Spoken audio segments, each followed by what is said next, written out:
Sir, গর্ভকালীন অবস্থা হচ্ছে আসলে একজন নারীর জীবনের অনেক গুরুত্বপূর্ণ একটি সময়।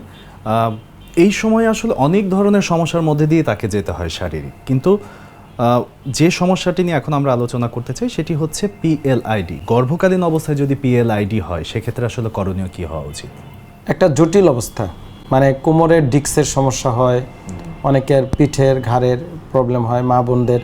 তো ডিউরিং প্রেগনেন্সিতে আসলে অনেকগুলো রেস্ট্রিকশন থাকে যে চাইলেই আমরা কোনো ঔষধ, কোনো থেরাপি, কোনো ব্যায়াম দিতে পারি না। এখন স্টেজ থাকে যেমন 3 মাস, 6 মাস আমরা ভাগ করে নিই, 9 মাস, মানে 3টা স্টেজে কর্মকালীন পিরিয়ডকে ভাগ করা হয়। তো যদি কারো পিএলআইডি হয়েই যায়, সেটা হওয়ার আগে আমি যেটা বলতে চাই যে একটা প্রেগনেন্সির আগে, মানে আমাদের যদি কোনো দম্পতি ট্রাই করে যে আমরা বাচ্চা নিব, বেবি নিব, তাদের উচিত আমাদের মতো চিকিৎসকের শরণাপন্ন হওয়া, যে তার ফিজিক্যালি সে ফিট আছে কিনা।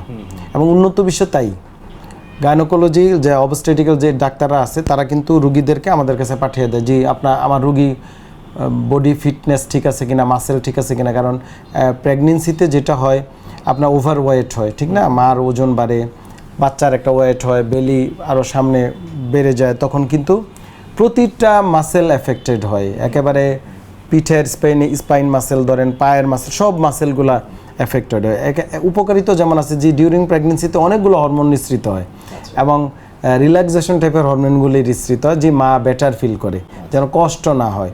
তারপরেও যদি ফিটনেস না থাকে, ধরেন একটা মেয়ে যখন সে থাকে, সে কি করে স্কুলে যায়, কলেজে যায়, সে এক্সারসাইজ করে না, আচ্ছা, সে জানে না। আমাদের দেশে এটা একটা প্রবলেম যে সাঁতার কাটে না, আমাদের দেশে মেয়েরা এটা করে না, এক্সারসাইজ নেই, ফিটনেস নেই। কিন্তু উন্নত বিশ্বে প্রতিটা মেয়ে সাইক্লিং করে, সাঁতার কাটে, তারা ঘুরতে যায়, বেড়াতে যায়, তারা জিমে যায়, ঠিক না। আমাদের দেশে মা বোনদের মানে মেয়েদের এটা নাই। তো যখন বিয়ে হয়ে যায়, সে দেখা যায় যে অনেক সময় কাজে অভ্যস্ত না। আমাদের দেশে পারিবারিক কিছু ব্যাপার আছে যে মেয়েরা বিয়ের পরে শ্বশুর বাড়িতে কাজ করতে হয়, ঠিক না, না করলে আবার এটা সামাজিক সমস্যা, কথা বলে, হ্যাঁ কাজ করে না মেয়ে, অনেকগুলো ব্যাপার। এই মেয়ে কিন্তু বাবা মার বাড়িতে কিছুই করে নাই। তো তখন দেখা যায় একদিক দিয়ে সে প্রেগনেন্ট, আরেক দিক দিয়ে সে নতুন কাজে অভ্যস্ত, আর দিক দিয়ে তার ফিটনেস নাই। তখন দেখা যায় মারাত্মক সমস্যা তৈরি হয়, ব্যথা বেদনা, অনেক সময় বাধ্য হয় তারা মিসক্যারেজ করতে বা বাচ্চা না নেওয়ার ক্ষেত্রে, এটা হয়, অনেক ক্ষেত্র হয়ে যায়। তো আমার সাজেশন, আমাদের যে মেয়েরা আছেন যারা বিবাহিত, যা বাচ্চা নিতে চান বিফোর প্রেগনেন্সি, তাদেরকে ফিটনেস ডেভেলপ করতে হবে, তাদেরকে সাঁতার কাটতে হবে, তাদেরকে এক্সারসাইজ করতে হবে। আমাদের কাছে এসে ব্যাক মাসেল, স্পেশালি স্পাইন মাসেলগুলোকে ডেভেলপ করা দরকার, স্ট্রেনদেন করা দরকার। সিম্পল কিছু এক্সারসাইজ বাসায় করতে পারে, অ্যারোবিক এক্সারসাইজ, যেমন হাঁটলে কিন্তু মাসেল স্ট্রেংথ বাড়ে, পাওয়ার বাড়ে, এন্ডুরেন্স বাড়ে। আপনার এই প্রেগনেন্সির আগে ফিটনেসটা ডেভেলপ করে ফেলতে হবে। এখন আসেন, যদি হয়েই গেল, প্রবলেম হয়ে গেল, করণীয় কি? করণীয়টা হচ্ছে কিছু কিছু স্টেজে আমরা কিছু থেরাপি দিতে পারি, কিছু এক্সারসাইজ আছে, যেমন static type exercise, STATIC, static type exercise. ভিডিওটা তো সবাই দেখছেন, এই স্ট্যাটিক লেখে পেয়ে যাবে। যেমন কি চিত হয়ে শুয়ে হিল, পায়ের গোড়ালি দিয়ে বিছনা চাপ দেওয়া, ছেড়ে দেওয়া, শোল্ডার ব্লেড দিয়ে পিছনে চাপ দেওয়া, ছেড়ে দেওয়া, হাঁটুর নিচে একটু টাওয়াল পেঁচিয়ে চাপ দিয়ে ছেড়ে দেওয়া।